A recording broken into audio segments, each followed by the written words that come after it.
actually extremely excited to be the one interviewing you this year, because I know that we've done this in the past before. And I feel extremely honored and humbled to be able to have this conversation with you.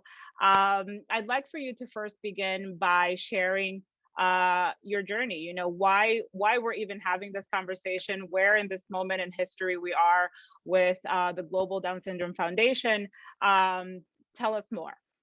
Yeah, absolutely. It's kind of strange when I look back.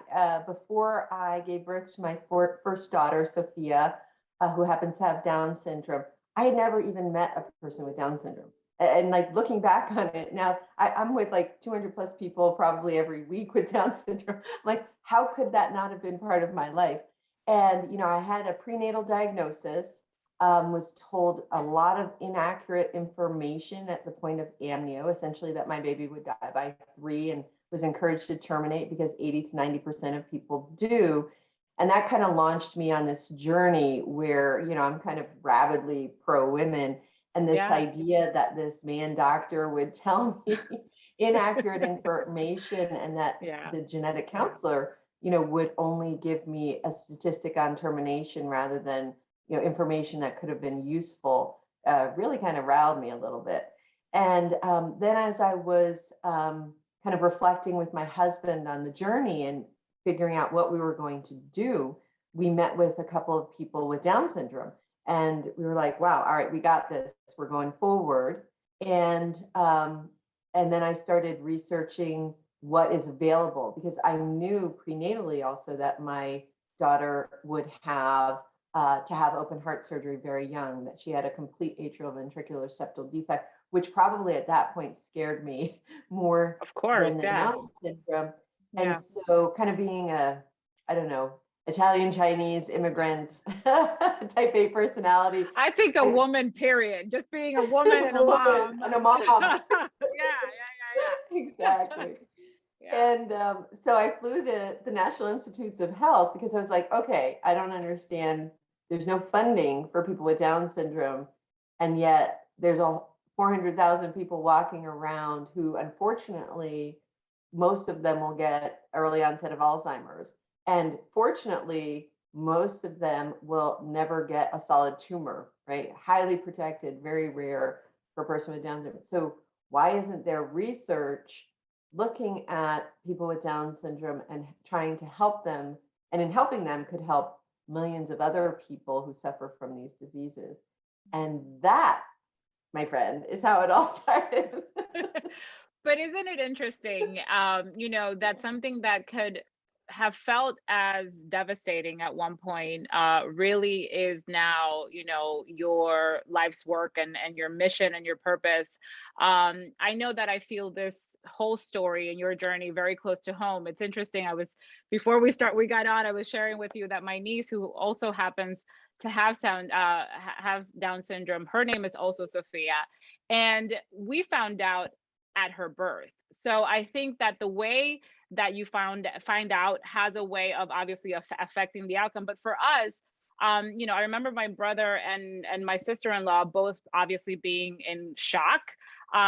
We were too kind of taken aback, like, what does this all mean? Because just like you, I had in high school had volunteered to, just kind of as, an after school program to help, because I'm a former educator, to help and assist children with Down syndrome, but never had I been related to one, right? So it takes you into this whole entire world where, how did we not know this before? And how why isn't more information available? And where are these programs that people like us could benefit from? And I do remember my sister-in-law my brother and sister-in-law, they obviously shut down the first 2 weeks, like, okay, so what do we do now? Yeah. But I remember her going into full-blown research mode and proactive mode. Well, what do we do with this now? How do I as a mom, you as, the dad, and we as a family join forces to help raise this child? Because now that it truly takes a village. And I remember she lives in the Dominican Republic, different resources, different sets of circumstances, flying to Philadelphia. I'm not 100% sure of the name of the center that's there, where she trained for 2 weeks to be able to learn what could she do at home to help, because children with Down syndrome have, different just their physiology is different and they develop Yeah. differently, and therefore so much work. I do remember watching, my niece in agony, having to learn to crawl probably before her age, but so that her muscles could get strong enough so that they could, hold her, because I know that the formation of, again, physiology, the development is very different. And we, as the family who is trying to do the best that we can support this child into the best form of development that they possibly can. Um, as was telling you before, my niece now is 10 and is a raging ball of fire and energy. There is not a day that goes by that I don't get a video of her dancing, because she's Awesome. incredible. Yeah. Yeah. Which is a lot, roots a lot in the work that you're currently doing through your foundation. And can you tell us a little bit more about, the premise of how this started, but also what Yes. you've accomplished thus far? Yeah. I think we often talk about inclusion, right? Yeah. And diversity, but it tends to be gender and ethnicity. And we tend to be like swept under the rug in terms of the diversity of ability, Yeah. and the intelligences. We strongly at Global believe in the 7 intelligences, right? There's artistic, there's social emotional, there's kinesthetic, there's also mathematical, there are all these different intelligences. And when you look at your typical kid or your kid with Down, you see it, right? You see that there Yeah. are the different kinds of intelligences that they're kind of excelling at or having challenges with. And also when it comes to people with intellectual and developmental disabilities, who we call differently able, those Mm-hmm. people, people with Down syndrome are part of that bigger community.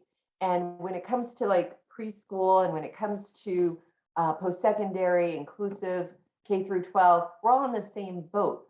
But people with Down syndrome have that third chromosome 21. So we have a radically different disease spectrum, Yeah. right? We're much more prone to these diseases, some of them like 90%, Yeah. and then we're really protected from other diseases, certain heart attacks and strokes, in addition to solid tumors. So there wasn't research done to provide us a roadmap that other diseases or conditions have. And Yeah. so I've just been fighting through the Global Down Syndrome Foundation to have that for us as other diseases and conditions have, so that we can have a medical care guideline for our adults so we know how to treat them. And at this point in time, you can say half full glass, they're living to 60, which is better Yeah. than 28 Of in the course. 1980s. But as a mom, forget it. Like 60 is not good enough. Are you kidding me? Right? When the average age is like 78, and then to know they're going to have all these medical conditions between 40 and 60, unthinkable for my Yeah. Sophia, for your Yeah. Sophia. Of 100%. Yeah. Oh my gosh. And Yeah. that's what Global does. Global Yeah. works on the advocacy to get the National Institutes of Funding to fund beautiful research to elongate life and to improve health outcomes for children and adults with Down syndrome. And then we That's, do the research and we yeah. do the medical care so that we actually are in the know, at the lead of that whole movement. Yeah. I find that so incredibly, I can't even begin to, there aren't words to express, the gratitude that I know that I feel as a family member, right? But I also feel kind of this, you know, where we're playing catch up in the Dominican Republic, which is where my niece lives, with because there's still a ton lack of information and resources. And I know that my sister-in-law has helped paved the way to some extent, because as you just like you, the mama bear in her was like, yeah, no, Yeah. this is my daughter, and we have to change these statistics, and we know what she's perfectly capable of. And, you know, I'm fascinated by just listening. Like, she speaks 2 languages, she can play the Yeah, piano, she is incredible at math, better than I am, and I'm 43. And it's like, you know, it's really fascinating. And again, with the right kind of help, support, healthcare, you know, therapy, because she's received a ton of therapy, especially as a baby, that have gotten her to where she is today. So I really do commend you for just being not just a voice, but honestly, you know, a pioneer, and getting the information to family like mine out there, so that we know that, you know, expanding from, I mean, just to hear those numbers from 28 to 60, like that's a huge mm, time difference. Like, you know, it's definitely better than 28. However, I can yeah. see, yeah, you know, 85 sounds a lot better. Absolutely. Yeah. Absolutely. For all of Yes. us. Yeah, 100%. So tell us a little bit about the gala that you put on every year, the Be Beautiful, Be Yourself fashion show. How did this initiative kind of start? And what's the goal for this year? Yeah. No, it's great. You know, I come from a very interesting family background of cable TV, film, and even theater, right? All my siblings had, you know, acted in theater. Not me. I'd rather like, you know, vomit on the roadside than actually be in front of people on a stage. You know, it was kind of applying some of the theater know-how to a charity event. So I came up with the Be Beautiful, Be Yourself fashion show.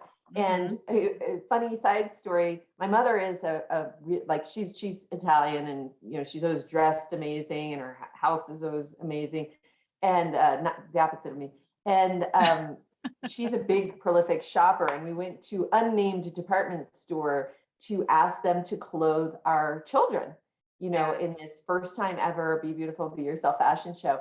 And it was just so shocking because they said, no, we'll never do that, but we can put the clothes on the actual models that escort them down the runway. So it was like, it was the most weird thing. And then my mom, very dramatic Italian, like Yeah. it's like cutting up her card, saying, I'm not going to shop here Not anymore. shopping here anymore. Well, Well, not in the yeah, I mean, Denver store. She just flew around and, you know, shopped in the other stores when she visited family. But you know, so that was what we were facing, right? I mean, yeah, like who would have thunk it, right? yeah, And yeah, yeah. so anyway, in the end, we had Saks and others step up, and we wanted to put the paradigm on its head. You know, what I grew up, and again, I'm an older generation than you. So when we grew up, you know, that whole stereotype of, you know, clothes that don't fit properly, terrible haircut, you know, not very hygienic, you know, all that kind of terrible stereotype. We wanted to just put that whole thing on its head and elevate the model with Down syndrome to be equal to the Hollywood or sports celebrity.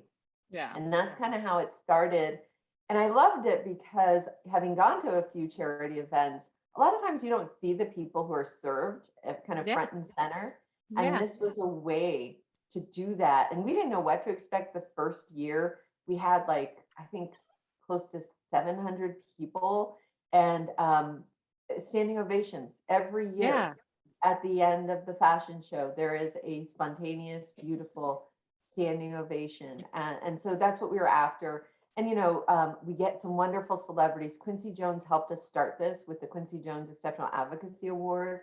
He introduced us to Deandra Dixon, our beloved first Q Award winner, who tragically died last year, you know, who happens to be Jamie Foxx's younger Yeah. sister. But then we have this tribe of people: Beverly Johnson, the supermodel whose niece has Down syndrome, Kevin and Matt Dillon, whose nephew has Down syndrome, John C. McGinley, who's been amazing and a board member, whose son has Down syndrome, and Katerina Scorsone, whose daughter Yeah. has Down syndrome. So it's like this tribe Yeah, that comes yeah, because that's together. what happens, right? That's Yeah, definitely what happens, and people begin to see and come out also out of the woodworks, you know, just to kind of say, well, me too, and here I am, and how can I help and support? Because now you will forever have, you know, another leg to stand on with Bella. I mean, I hear you talking, and I can't help to hold up and think about our So current beautiful. cover with Chelsea Werner, who would have thunk it 10 years ago, and as I was saying to you before, I would be doing a disservice to not just the community, but to my own family member if I didn't show her that it was also possible for her. Yeah. And the way that you do that is just like you did, turning the paradigm on its head and actually doing it and showing that it is possible as well. So I am so incredibly grateful that we once again are here having this very important conversation. What is the big takeaway from all of this work though? Like if you could Yeah. like uh summarize it in one sentence, what would that be?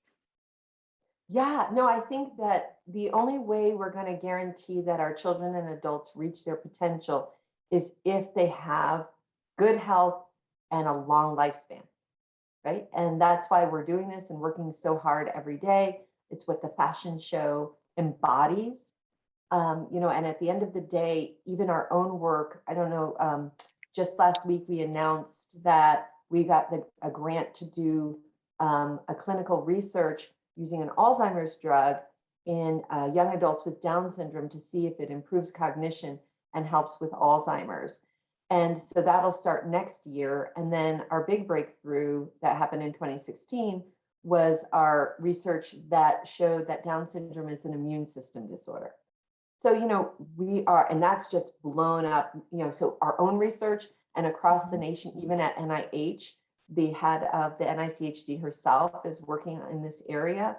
And so it's blown up the whole field to say, oh, if it's an immune system disorder and they are taxing their immune system from birth to death, how would we treat that? How does that Yeah, influence all these other diseases yeah. versus this kind of developmental disability thing, which is not really easy to get your head around, right? Yeah.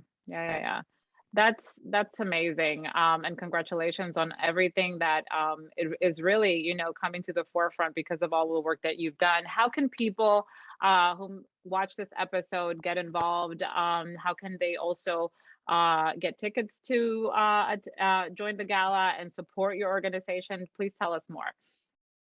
Yeah, absolutely. This year we have the 49er general manager, John Lynch, who is also like an NFL Hall of Famer, as the Quincy Jones Exceptional Advocacy Award winner, and the gentleman from Peru, the first ever to run for public office.